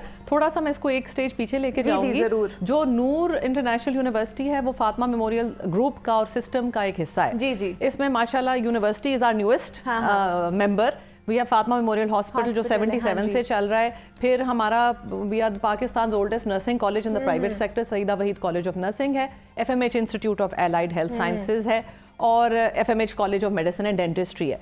द यूनिक एस्पेक्ट जो हमारा इदारा बच्चों को ऑफर करता है, MD कैट वाला बच्चा जब हमारे इदारे में आता है तो उसके पास ये 4-5 इंस्टीट्यूशंस की चॉइस होती है। जो MBBS BDS के मेरिट में आया उसको वहाँ दाखिला दे देते हैं। जिसने एलाइड हेल्थ साइंसेज में जाना है वो हमारे institute of allied health sciences में दाखिले के लिए एलिजिबल हो सकता है। जो MD कैट में जिसके थोड़े से लोअर नंबर्स आए हैं एंड और is interested in pursuing other white coat profession, जिसके बारे में मैं जिक्र करूंगी। नर्सिंग में बहुत बच्चे अब जा रहे हैं, नर्सिंग का बहुत पोटेंशियल है पाकिस्तान और पाकिस्तान से बाहर। Our nurses are being exported, they are being utilized here। और मैं इसमें गवर्नमेंट को सराहना चाहती हूँ कि जब से गवर्नमेंट ने तनख्वाहें नर्सिंग सेक्टर में बढ़ाई हैं, पाकिस्तान में एक टाइम था कि नर्सेज को स्टाइपेंड दिए बगैर आप तालीम नहीं दे सकते थे। इस वक्त नर्सेज खुद आती हैं, they are able to bear the fees and they are able to contribute globally and locally. और चौथा जो है हमारा नूर इंटरनेशनल यूनिवर्सिटी, जो हमें ज़रूरत ये महसूस हुई कि हम एक ह्यूमन रिसोर्स पिरामिड को कंट्रीब्यूट कर रहे हैं। बट पाकिस्तान का अलमिया इस वक्त ये है कि जितने यहाँ डॉक्टर्स और डेंटिस्ट प्रोड्यूस होते हैं उससे कम नर्सेज प्रोड्यूस होती हैं, कम एलाइड हेल्थ प्रोफेशनल्स प्रोड्यूस होते हैं। I want to talk specifically about allied health because that's a large part जो हम नूर इंटरनेशनल यूनिवर्सिटी में करते हैं। अब एलाइड हेल्थ प्रोफेशंस क्या है? उसमें डॉक्टर ऑफ फिजिकल थेरेपी आप कर सकते हैं, ठीक है। ये एक ऐसा शोबा है जिसमें आपका न्यूरोलॉजिस्ट, आपकी हड्डियों का डॉक्टर का रोल ज़रूर होता है, लेकिन पेशेंट की लॉन्ग टर्म वेलबींग में the physical therapist plays a critical role. और इनको बाहर के मुल्कों में कहा जाता है कि ये डॉक्टर्स जो हैं इनकी बहुत बड़ी एक सपोर्टिंग वर्कफोर्स होती है एलाइड हेल्थ में। मजीद इसमें मेडिकल इमेजिंग टेक्नोलॉजी है, मेडिकल लैब टेक्नोलॉजी। आप खुद सोचेंगे डॉक्टर ने आपको कहा जी ब्लड टेस्ट CBC करके लाएं, जब तक आपके पास लैब में टेक्नोलॉजिस्ट नहीं होगा तो वो कौन करके देगा? तो doctor is crippled without these allied health people. तो नूर इंटरनेशनल यूनिवर्सिटी में हम इस तरह के कोर्सेज बैचलर्स ऑफर करते हैं। बेशतर रेस्पिरेटरी थेरेपी है, ICU टेक्नोलॉजी है, ऑपरेशन थिएटर टेक्नोलॉजी है, we have just started dental technology. इसके अलावा हमारे MBA BBA प्रोग्राम्स हैं, और MBA में क्योंकि हमारा बहुत हेल्थ से ताल्लुक है तो we offer health management concentrations in our MBA programme.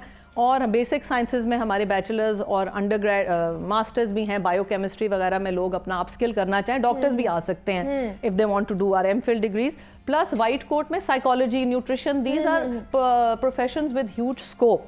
So through your show I would like to give this message, जो पेरेंट्स सुन रहे हैं, बच्चे सुन रहे हैं, कि MD कैट एक चीज़ है, मेडिसिन और डेंटिस्ट्री के अलावा पूरा हेल्थ ह्यूमन रिसोर्स पिरामिड होता है, तो उसको प्लीज जरूर कंसिडर करें। जरूर करें। मतलब वाइट कोट प्रोफेशन में बहुत कुछ आ जाता है जो उसके साथ इंटरलिंक्ड होता है, जो डॉक्टर्स के साथ इंटरलिंक्ड होता है। तो जरूरी नहीं है कि आप अगर MD कैट में अगर आप नहीं कामयाब हो पाए हैं तो आप किसी और फील्ड में नहीं जा सकते, आप MBBS नहीं कर पा रहे तो आप कुछ और नहीं बन सकते, आप बन सकते हैं, लेकिन आपको अवेयरनेस होना बहुत ज़्यादा ज़रूरी है। जिस तरह नूर इंटरनेशनल यूनिवर्सिटी ने ये तमाम तरह प्रोग्राम जो हैं उसका इनिशिएटिव लिया है, उनको आप तक पहुंचा रहे हैं। अच्छा डॉक्टर साहब, आपसे बात करना चाहूँगी, क्योंकि दाखिले शुरू हो चुके हैं, MD कैट का रिजल्ट आ गया, दाखिले शुरू हो चुके हैं, तो कौन कौन सी फील्ड में ज़्यादा बच्चे आ रहे हैं? जो मेडिकल से रिलेटेड जो बच्चे ज़्यादा इस वक्त आ रहे हैं वो फिजियोथेरेपी में आते हैं। अच्छा। MLT मेडिकल लैब टेक्नोलॉजी से कहते हैं, MIT, फिर स्पीच एंड लैंग्वेज थेरेपी। ये बेसिकली ये 3-4 सब्जेक्ट हैं, इसमें बहुत ज़्यादा बच्चों की इंटरेस्ट है और इनकी प्लेसमेंट भी बहुत ज़्यादा है, locally as well as abroad. आप एक बात बड़ा अंडरस्टैंड करने वाली है कि दुनिया में आजकल इंटीग्रेटेड हेल्थ केयर का कॉन्सेप्ट डेवलप हो रहा है। ये बात ख़त्म हो गई है कि एक सर्जन ऑपरेशन करे और ख़त्म हो जाए। फिजिशियन आप स्ट्रोक का इलाज करें और ठीक हो जाएं। स्ट्रोक का पेशेंट कभी भी ठीक नहीं होता जब उसको रिहेबिलिटेशन में ना डाला जाए, और रिहेबिलिटेशन का कंपोनेंट ये फिजियोथेरेपिस्ट ने करना है। और ये सारी जो एलाइड हेल्थ की डिसिप्लिन्स हैं, प्रोग्राम्स हैं, ये नूर इंटरनेशनल यूनिवर्सिटी में ये हम करवा रहे हैं। डिफरेंस क्या है नूर इंटरनेशनल यूनिवर्सिटी और में बाकी इंस्टीट्यूट से? तो ये एक very legacy of many years, क्योंकि नूर फातिमा मेमोरियल सिस्टम का मिशन ही एजुकेशन एंड हेल्थ केयर है, number 1। Number 2, very high quality faculty. Number next के the approved programme from Punjab higher education commission and federal higher education commission. और हम जो curriculum वो guide करते हैं, जो 2 एक्रेडिटेशन बॉडी हैं, उसके साथ साथ हम अपने इंडिजिनस गाइडेंस भी डेवलप करते हैं, उनको पॉलिश करने के लिए, बच्चों में लीडरशिप क्वालिटीज़ डालने के लिए। और फिर एक और बहुत बड़ी इनकी स्ट्रेंथ है कि नूर इंटरनेशनल यूनिवर्सिटी के जो वाइट कोट स्टूडेंट्स हैं और फिर ये वाइट कोट प्रोफेशनल बनेंगे, इनको हम प्रैक्टिकल ट्रेनिंग के लिए अपॉर्चुनिटीज़ हमारे सिस्टम के अंदर मौजूद हैं। और ये प्रैक्टिकल ट्रेनिंग लेने के बाद इसके से they complete their program, 4 years program या 5 इयर्स प्रोग्राम, इसके बाद इंटर्नशिप की फैसिलिटीज़। और बाकी इंस्टीट्यूट्स में डिफरेंस ये है कि बच्चों को इंटर्नशिप के लिए जगह नहीं मिलती।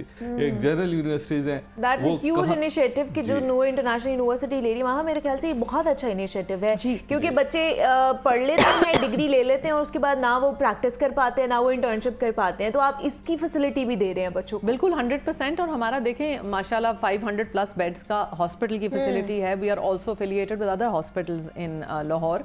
तो जो बच्चा क्लिनिकल ट्रेनिंग लेना चाहता है उसको क्लिनिकल ट्रेनिंग वहाँ पे दी जाती है। हम पेड हाउस जॉब्स भी फराहम करते हैं जहाँ पे रिक्वायरमेंट है प्रोग्राम की। फॉर एग्जांपल जो फिजिकल थेरेपी का DPT, doctor physical therapy, and many more, nutrition की भी हमारा बड़ा अच्छा प्रोग्राम चलता है।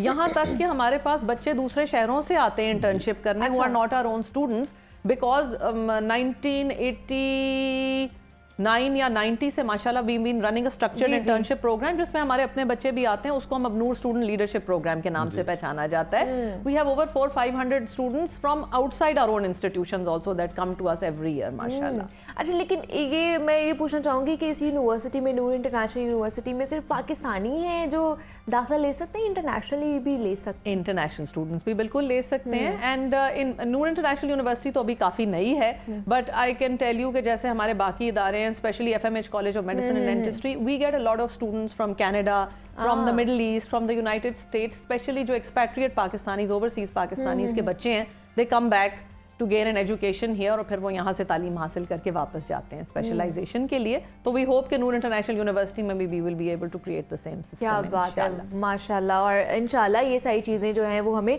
देखने को मिलेंगी भी। अच्छा, दूसरा स्कॉलरशिप्स के हवाले से डॉक्टर तैयब आपसे जानना चाहूँगी, सुना है 100% स्कॉलरशिप दी जाती है? जी अल्हम्दुलिल्लाह हमारे सिस्टम में 100% स्कॉलरशिप की फैसिलिटी अवेलेबिलिटी है। इसके साथ साथ नीड बेस्ड स्कॉलरशिप जो इसके अलावा वो भी होंगे और मेरिट स्कॉलरशिप इनकी भी है। ये एक तो अब बात करते हैं कि scholarship, but I assure you कि we practically follow whatever we say. अगर स्कॉलरशिप्स हम देते हैं तो हम ट्रूली देते हैं। जी, मतलब कि ये नहीं होता कि अच्छा लगाया 100% है लेकिन दे 50% रहे हैं, 30% रहे हैं। ये बच्चों की कैपेबिलिटी पे डिपेंड करता है ना जी। देखें, it has to be merit cum need. Criteria क्या होगा? क्राइटेरिया ये होता है कि वो तो डिपेंड करता है कि बच्चा किस प्रोग्राम में अप्लाई कर रहा है। ठीक है, इस वक्त हमारी बेशतर जो स्कॉलरशिप ज़्यादा हैं, जहाँ पे नीड ज़्यादा है इन द यूनिवर्सिटी, उसमें फिर बच्चे का पहले मेरिट एवेल्यूएट होता है, फिर उसकी need case to case basis पे नीड एवेल्यूएट की जाती है। जहाँ वो एलिजिबल हो जाता है 100% के लिए based on merit and need, that person qualifies. But there are also some flat scholarships. For example Lahore chamber के साथ हमारा MOU है। तो जितनी भी चेंबर की कंपनीज जो उनके चेंबर के मेंबर्स हैं, they are entitled to up to 30% off because they've got chamber membership। इसी तरह बेशतर और इदारों के साथ हमने MOUs किए हैं, सिटी स्कूल के साथ किया है। तो जहाँ जहाँ वो स्पेसिफिक हमारे पार्टनर्स हैं, हमारी लिंकेजेस हैं, तो वहाँ हमने उनको प्री क्वालिफाई किया हुआ है फॉर अ डिस्काउंट। तो मतलब वो डिफरेंट क्राइटेरिया है उसका, क्योंकि लिंक्ड अप की हुई हैं चीज़ें, तो वो उस पर जो है वो इन्हिसार करता है। बिल्कुल। नए प्रोग्राम्स भी इसमें लेकर आ रहे हैं आप लोग? जी, इस साल हमने 2-3 नए प्रोग्राम्स इंट्रोड्यूस किए हैं। एक ऑप्टोमेट्री एंड ऑर्थोप्टिक्स है, डॉक्टर साहब will be able to speak about in detail. Doctor साहब 3 हैं, एक dental technology, optometry and orthoptics, और एक हमने ऑपरेशन थिएटर टेक्नोलॉजी एंड एक रेस्पिरेटरी थेरेपी, ये हम प्रोग्राम लेके आ रहे हैं। तो इनकी जो इम्पोर्टेंस क्यों आई से रेस्पिरेटरी की, जो कोविड में हमने देखा कि ICU के वेंटिलेटर्स और इनकी मैनेजमेंट और मॉनिटरिंग के लिए हमारे पास पूरे पाकिस्तान में भी और वर्ल्ड अब्रॉड के इनके प्रोफेशनल की बड़ी डेथ थी और बहुत सारे प्रॉब्लम्स जो ICU के पेशेंट्स में आई due to lack of these health professional था। तो इस नीड को हमने असेस किया और ये BS प्रोग्राम हम अपनी यूनिवर्सिटी में शुरू कर रहे हैं। तो ये इसकी इंशाल्लाह यूटिलिटी लोकली भी होगी, हमारे पेशेंट्स भी इससे बेनिफिट लेंगे और अब्रॉड भी इन बच्चों की प्लेसमेंट बहुत ज़्यादा होगी। अच्छा, दूसरा मुझे बताइए कि ट्रांसपेरेंसी का कितना ख्याल रखा जा रहा है इस सारे सिनेरियो में? देखिए जी, हमारा जो पेरेंट इदारा है वो फातिमा मेमोरियल हॉस्पिटल, सारी उसकी ऑफशूट्स हैं by the grace of God, that is certified by the Pakistan Center for Philanthropy, जिसमें इंटरनल गवर्नेंस, फाइनेंशियल गवर्नेंस और प्रोग्रामेटिक इफेक्टिवनेस को देखा जाता है और उसमें हमारी बहुत हाई रेटिंग जो है, हर साल हम PCP से सर्टिफाई होते हैं। तो फुली ट्रांसपेरेंट प्लस जो NIU है, जैसे डॉक्टर साहब ने आपको जिक्र किया, we are fully accredited by the higher education commission of Pakistan, we have a charter from the government of Punjab. तो हम सब चीज़ों को कंप्लायंस रिक्वायरमेंट्स को साथ लेके चलते हैं and which is why we are able to assure quality for our students and our program. ठीक है। अच्छा, दूसरा क्या हम इस माइंडसेट को चेंज कर पाए हैं कि हम लोगों ने डॉक्टर बनना है, हमने बाकी चीज़ें नहीं बनना? मतलब थोड़ा सा इस हवाले से भी बात कर लेते हैं और इसको चेंज किस तरह कर सकते हैं, क्योंकि बड़ा रिजिड सा माइंडसेट हो गया हुआ है हमारे इस हवाले से। देखिए, इसमें 2 ट्रिगर्स होते हैं। एक पेरेंट्स का ट्रिगर है, जो पेरेंट्स की पुश है, क्योंकि थोड़ा सा एक ये थॉट प्रोसेस है कि जी हमने या बच्चे को या बच्ची को डॉक्टर बनाना है या इंजीनियर बनाना है, चलो वो नहीं हुआ तो सर्विसेज में भेज दें, CSS करा दें, आर्मी में भेज दें, या बच्ची है तो टीचिंग में भेज दें, वो हमारा दिमाग थोड़ा सा पेरेंट्स का टनल्ड होता है। लेकिन मैं आपको पहले भी जैसे नर्सिंग का एग्जांपल दिया ना, पहले हमें नर्सेस खींच के लानी पड़ती थी। अब माशाल्लाह हमारे पास अगर 100-125 सीटें होती हैं तो 800-1000 का रश होता है to compete for a seat. ये क्यों हुआ है? इसका external factor has been the job placement and the salary. अच्छा, वो जॉब की प्रेस्टीज लेवल मार्केट में राइज हो गई है बिकॉज गवर्नमेंट ने और प्राइवेट सेक्टर ने, गवर्नमेंट ने सैलरीज एनहांस की तो private sector had to follow. आपको पता है इकोनॉमी चलती है सप्लाई और डिमांड के फोर्सेस पे। इसका सबसे बड़ा ट्रिगर तो ये है कि जहां जॉब की डिमांड है, अब मैं आपको एलाइड हेल्थ में जैसे और न्यूट्रिशन में, साइकोलॉजी में ये जिक्र कर रही हूँ, दीज आर ऑल फील्ड्स जिनकी अगर पाकिस्तान में इतनी हाई डिमांड नहीं भी है तो बाहर के मुल्कों में, middle east, UK, Canada etcetera में बहुत डिमांड है। अब जैसे जैसे हमारे बच्चे जा रहे हैं और लोग देख रहे हैं तो हमारे पास भी इन चीज़ों की डिमांड बढ़ रही है। एक नया प्रोग्राम जो हमने इंट्रोड्यूस किया, डॉक्टर साहब ने थोड़ा सा जिक्र किया, डेंटल टेक्नोलॉजी फॉर एग्जांपल। ठीक, अब हर बच्चा डेंटिस्ट के लिए शायद क्वालिफाई ना कर पाए, लेकिन द डेंटल टेक्नोलॉजिस्ट वो बच्चा होता है या वो रिसोर्स होता है जो लैब में बैठ के सारा मटेरियल से काम करके डेंटिस्ट को सप्लाई करता है। ठीक, उसकी डिमांड हमें मार्केट से महसूस हुई, उसमें हमने प्रोग्राम अपना खोल दिया। तो the one way to change it that the universities can contribute is कि मार्केट डिमांड को देखें कि किस चीज में लोग कम हैं और वो इन शोबों के साथ अलाइन हो जाएंगे। फॉर एग्जांपल जो MBBS और BDS के साथ अलाइंड है तो उसमें बच्चा आएगा लाजमी, क्योंकि वहाँ नौकरियां मौजूद हैं और अच्छी सैलरीज मौजूद हैं और बाहर जाने के मौके हैं। तो ये इस चीज़ को जो है ना वो देखा जा सकता है, चेंज किया जा सकता है, लेकिन फिर भी अभी ब्रॉडम पर्सपेक्टिव पर देखा जाए ना तो ये चीज़ें बहुत कम है। मतलब हमारे मतलब मैंने ऐसी भी फैमिलीज देखी हैं कि जिनके अगर फादर मदर डॉक्टर है ना तो वो कहेंगे हमारे बच्चे भी डॉक्टर MBBS डॉक्टर ही बने, इसके अलावा तो उन्होंने कुछ भी नहीं बनना। थोड़ा डॉक्टर साहब हंस रहे हैं इसके ऊपर, मुझे आप भी अपना थोड़ा सा पॉइंट ऑफ व्यू इसके ऊपर बताएं कि क्यों है ऐसा कि अच्छा हम डॉक्टर हैं तो आपने भी MBBS डॉक्टर ही बनना है, इसके अलावा किसी और फील्ड में नहीं जाना। जी, ये एक तो बात ये है कि तब्दीली हमेशा लेके आना बड़ा मुश्किल होता है और माइंड सेट को चेंज करना बहुत मुश्किल है, क्योंकि मेडिकल का शोबा शुरू से ये एक टॉप क्लास प्रोफेशन कंसिडर हुआ था। ये नए प्रोफेशंस आए हैं, वाइट कोट प्रोफेशंस, तो अब इनकी एक्सेप्टेबिलिटी शुरू हुई है।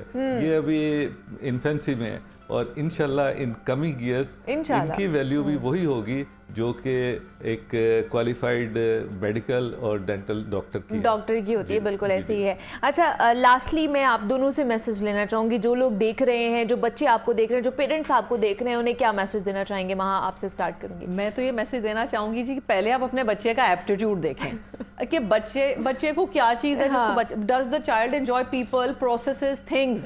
बच्चा जब बड़ा हो रहा होता है, please don't force your child into a profession जिसमें बच्चे का एप्टीट्यूड नहीं है। अगर बच्चे का एप्टीट्यूड आर्ट करने में आप उसको जबरदस्ती डेंटिस्ट बना रहे हैं तो वो ना खुश भी निकलेगा और शायद सक्सेसफुल भी ना हो।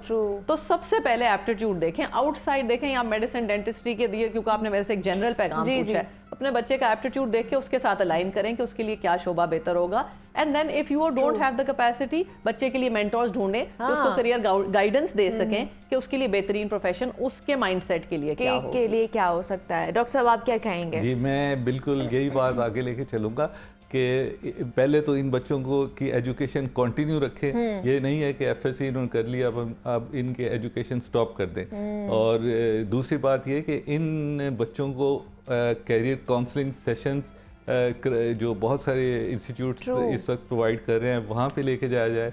इन बच्चों को सक्सेसफुल वाइट कोट प्रोफेशनल से मिलाया जाए और जब ये उनसे मिलेंगे इन इंस्टीट्यूट में एक दफ़ा ये रोमिंग करें, जाके देखें कि how the education process is going on. Noor university में आए, हमारे एलाइड हेल्थ के कैंपस में आए, देखें how useful the process is. तो जब ये इस तरीके से जाएंगे they will feel pride and they will be ready to educate themself. अगर वो चाहते हैं मेडिकल प्रोफेशन में तो दे कैन ग्रूम इंशाल्लाह। और सिर्फ बच्चों की कैरियर काउंसलिंग नहीं होनी चाहिए, उनके पेरेंट्स की भी होनी चाहिए कैरियर काउंसलिंग, कि उन्होंने किस तरह अपने बच्चे को सपोर्ट करना है, मोटिवेट करना है कि वो कुछ भी करना चाहता है। तो हमारे साथ माहा रहमान मौजूद थी, वहाँ बहुत शुक्रिया आपके वक्त का कि आप यहाँ पर आई। और प्रोफेसर डॉक्टर तैयब अब्बास साहब हमारे साथ मौजूद थे। डॉक्टर साहब आपका भी बेहद शुक्रिया कि आप यहाँ पर आए और नूर इंटरनेशनल यूनिवर्सिटी के हवाले से हम बात करते थे, उसके प्रोग्राम्स पर हमने बात की है। मुझे इजाज़त दीजिए, अपना बहुत सारा ख्याल रखिएगा। अल्लाह हाफ़िज़।